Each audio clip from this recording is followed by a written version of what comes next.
बहनों, हिंदू धर्म में शादी के दौरान कई तरह के रीति रिवाज होते हैं जिन्हें बेहद ही विधि विधान से किया जाता है।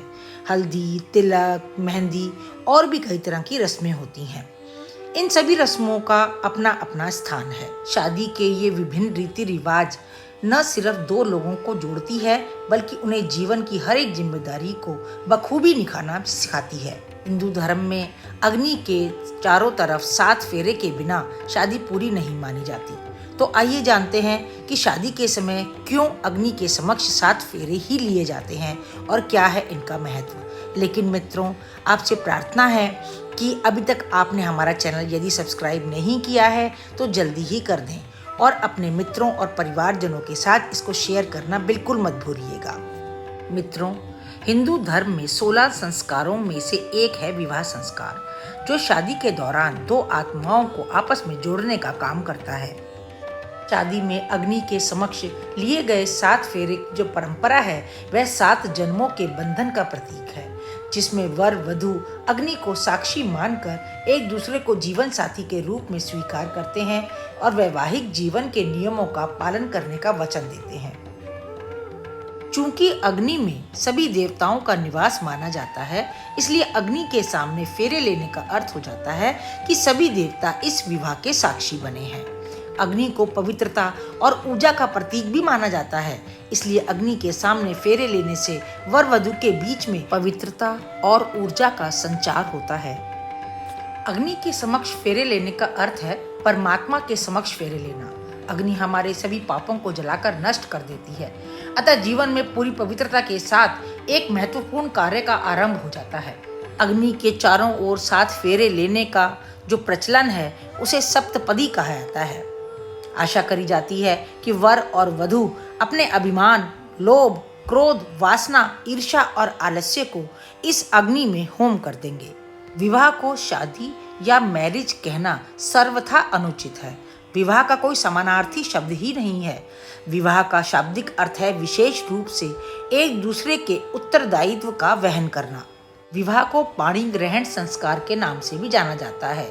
इसके अंदर कुछ नियम और वचन स्वीकार करने के पश्चात कन्या अपना हाथ वर के हाथ में और वर अपना हाथ कन्या के हाथ में सौंप देता है। कुछ धर्मों में विवाह पति और पत्नी के बीच एक प्रकार का करार होता है जिसे कि कभी भी किसी परिस्थिति में तोड़ा जा सकता है।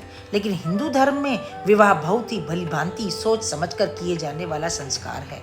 इस संस्कार में वर और वधू सहित सभी पक्षों की सहमति लिए जाने की प्रथा है। हिंदू धर्म के अंतर्गत विवाह में जब तक 7 फेरे नहीं हो जाते तब तक विवाह संस्कार संपूर्ण नहीं माना जाता। न एक फेरा कम न एक फेरा ज्यादा। इसी प्रक्रिया में दोनों 7 फेरे लेते हैं। ये 7 फेरे या पद 7 वचनों के साथ लिए जाते हैं। हर फेरे का एक वचन होता है जिसे पति और पत्नी दोनों को जीवन भर साथ निभाने का वादा करा जाता है। पर ध्यान देने योग्य बात यह है कि इसे 7 ही क्यों रखा गया है। बहनों, भारतीय संस्कृति में 7 की संख्या मानव जीवन के लिए बहुत विशिष्ट मानी गई है। संगीत के साथ सुर, इंद्रधनुष के साथ रंग, 7 ग्रह, 7 समुद्र, 7 ऋषि, 7 लोक, 7 चक्र, सूर्य के साथ घोड़े, 7 तारे, 7 दिन, मंदिर की 7 परिक्रमाएं आदि का उल्लेख समय समय पर किया जाता रहा है। उसी तरह जीवन की 7 क्रियाएं, 7 तरह के अभिवादन, 7 प्रकार के मंत्र, 7 धातुएं, 7 गुण, 7 पाप और ना जाने और कितनी ज्ञान। पर इन सबको ध्यान में रखते हुए ही अग्नि के 7 फेरे लेने का प्रचलन हुआ, जिसे सप्तपदी कहा गया, जैसा कि मैं पहले ही वर्णन कर चुकी हूँ। इस सप्तपदी के अनुसार विवाह करने वाले दोनों ही वर और वधू को शारीरिक, मानसिक और आध्यात्मिक रूप से एक दूसरे के प्रति समर्पण और विश्वास का भाव निर्मित करना पड़ता है। फेरे लेने के अंतर्गत सिर्फ 7 कदम चलने मात्र से ही 2 अनजान व्यक्तियों में मैत्री भाव उत्पन्न हो जाता है और जीवन भर साथ निभाने की प्रधानता को स्वीकार किया गया है। 7वें पग में वर कन्या से कहता भी है कि हम दोनों 7 पद चलने के पश्चात परस्पर सखा बन गए हैं। मन, वचन और कर्म के प्रत्येक तल पर पति पत्नी के रूप में हमारा हर कदम एक साथ उठे, इसलिए आज अग्निदेव के समक्ष हम 7 कदम रख रहे हैं। तो मित्रों, विवाह एक साथ 2 जिंदगियों की खूबसूरत यात्रा है, जिसका प्रत्येक धागा साझा सपनों, हंसी और कल के वादे का प्रतिनिधित्व करता है। यह शब्दों से परे एक ऐसी कल्पना है, एक ऐसी यात्रा है जो जीवन भर को परिभाषित करने वाले क्षणों से भरी हुई है। तो मित्रों, आपको हमारा आज का व्लॉग कैसा लगा मुझे कमेंट बॉक्स में कमेंट करके ज़रूर बताइएगा।